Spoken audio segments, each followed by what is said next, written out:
Hello kids, Shubham Mangalam at Little Scholar High School. I am Sangeeta Singh, taking 9th standard, subject English, and the topic to be discussed today is Unit 1, Lesson 2, The Duck and the Kangaroo. This poem was written by Edward Lear. So he was born on 12th May 1812 and passed away on 29th January 1888. He was a British artist, he was an illustrator, he was an author, poet, as well as a draughtsman. He was a multi-talented person. Now what do you mean by a draughtsman? He was a person who was skilled in drawing the pictures of birds and animals. So he was employed specially to do this work. And he is renowned today primarily for his nonsense works in prose and poetry.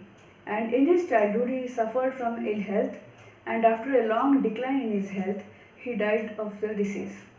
Now let us look at, and also the poem The Duck and the Kangaroo is a poem with a light touch of humor. Now what is humor? Humor is an important aspect of life. As we all know, every person experiences stress and tension in his or her life, but humor is the only medicine to cure it. And humor makes a person laugh. It also makes a person happy and relieves him or her from stress and tension. Now let us enjoy the poem The Duck and the Kangaroo. Now let us see the new words. Long, hop, ride, the D and the jelly bolly, reflection, bold, rheumatiz, worsted socks, web feet, cloak, good gracious, nasty, pale, steady, cigar, quack. Now, what is long? Long is want or wish very much. Hop, it is to move by jumping. Ride is a short journey. The D and the jelly bolly are the wonderful places imagined by the poet. Reflection means here it's a careful thought. Bold here means to be frank. Rheumatiz, it is a disease that makes the muscles and the joints painful. Worsted socks here means woolen socks. Web feet, the feet that have toes which are connected by a membrane. Cloak is a coat that protects one from cold. Good gracious is an exclamation of surprise. Nasty is unpleasant or dirty, you can say. Pale is dull. Steady, to remain in the same position. Cigar is a roll of dried tobacco leaves which is used to smoke like a cigarette. And quack is the sound made by the duck. The poem The Duck and the Kangaroo has 5 stanzas.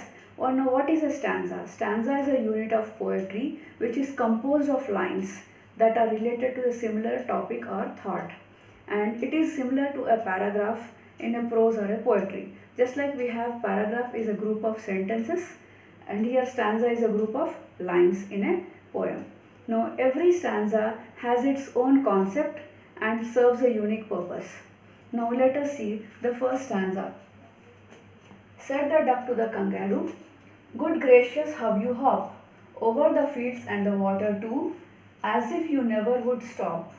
My life is a bore in this nasty pond, and I long to go out in the world beyond.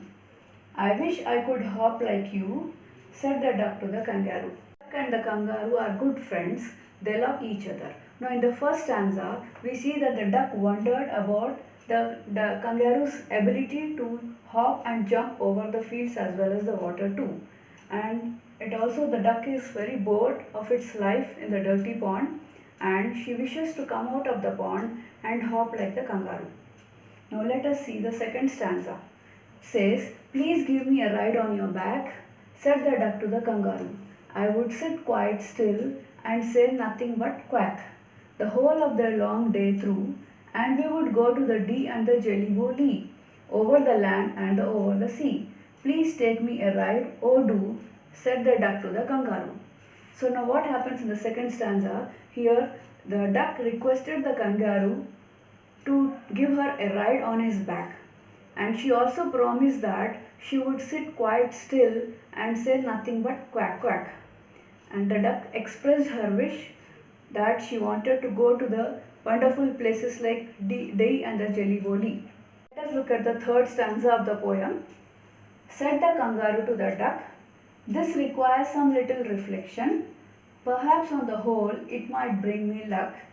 And there seems but one objection, which is, if you will let me speak so bold, your feet are unpleasantly wet and cold, and would probably give me the rheumatiz, said the kangaroo. So in the third stanza, the kangaroo complained that she here means the duck would give him the disease called rheumatiz with her wet and cold feet. And it also expresses that it might bring good luck to him. And now in the fourth, look at the fourth stanza. Said the duck, as I sat on the rocks, I have thought over that completely, and I bought 4 pairs of worsted socks, which fit my web feet neatly. And to keep out the cold, I have bought a cloak, and every day a cigar I will smoke, all to follow my own dear true love of a kangaroo. So in the fourth stanza, the duck sat on the rock and it was thinking about the solution for this problem, and it came out with a solution. It purchased 4 pairs of worsted socks, that is woolen socks, which would fit her webbed feet very neatly, and it also purchased a cloak, that is a coat which protects her from the cold, and it also promised that it would smoke a cigar every day to protect itself from the cold, and it wanted to do all these things just to get the love of a kangaroo. Let us read the last stanza. Said the kangaroo, I am ready, all in the moonlight pale, but to balance me well, dear duck, sit steady, and quite at the end of my tail. So away they went with a hop and a bound, and they hopped the whole world 3 times round. And who so happy, oh who, as the duck and the kangaroo. So here in the fifth stanza, finally what happened? The kangaroo was convinced with the duck's solution, and the kangaroo agreed to take the duck for a ride.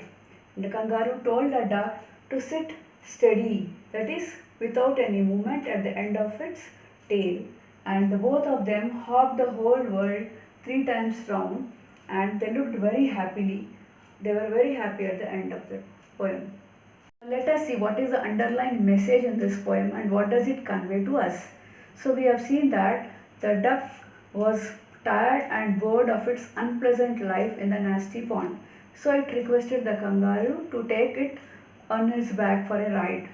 And the kangaroo finally agreed and fulfilled the duck's wish. So here we can see the true love and friendship between the duck and the kangaroo. So the message the poem conveys is that if one gets bored with its present life, they can try for something else. The poem The Duck and the Kangaroo can be choreographed. Now what is choreography? Choreography is the art of designing sequences of movements and actions for a script or a poem with a voice or a song in background. Now let us see how to process choreography. So we have to think of certain things before processing the choreography. The first one is, how do we begin the poem? We can sing the poem 3 to 4 times. The second one is, what are the characters in the poem? The duck and the kangaroo. What is the theme of the poem? It is the wish of the duck to go round the world. What is the theme of each stanza? Now let us see the theme of each stanza. The first stanza, the theme is wish of the duck to hop and go round the world. Second stanza, the theme of the second stanza is requesting the kangaroo to take her for a ride. And third stanza, the theme is it is a conditional acceptance of the kangaroo. Fourth stanza, it is the assurance of comfort from the duck's side. Now fifth stanza's theme is it is the fulfillment of desire. Now students, I hope all of you understood the poem The Duck and the Kangaroo, and at the same time you have enjoyed reading the poem.